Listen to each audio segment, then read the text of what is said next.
اب کبھی سورہ نور کی بالکل ابتدائی آیات پر غور کریں تو اللہ تعالیٰ نے فحاشی کا ذکر کیا اور اللہ نے فرمایا کہ زانن او مشرک، یہ تو بس وہی آدمی کر سکتا ہے جو بنیادی طور پہ بدکار ہو یا وہ پھر مشرک ہو۔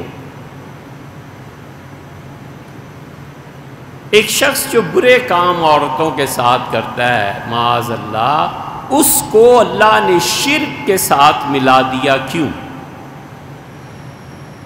یہ نہیں کہا چور ایسے کام، یہ نہیں کہ ڈاکو، کوئی بھی،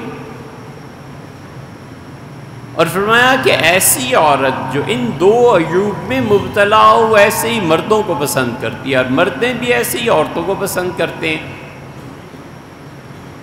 اس لیے کہ بدکاری میں وہ جو اپنے شوہر کا حق تھا اسے کسی غیر سے پورا کرتی ہے یا مطالبہ کرتی ہے،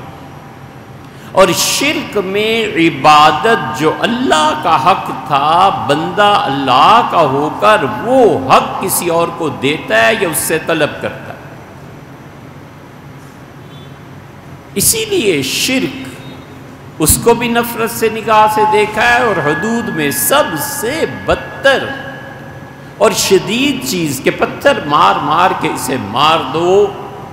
یہ اس لیے کہ اس نے مرد و عورت نے وہ حق جو بیوی یا شوہر کا تھا کسی غیر سے طلب کیا، اور یہاں عبادت جو اللہ کا حق بنتا تھا اس سے کسی اور سے کہا کہ تم پورا کرو۔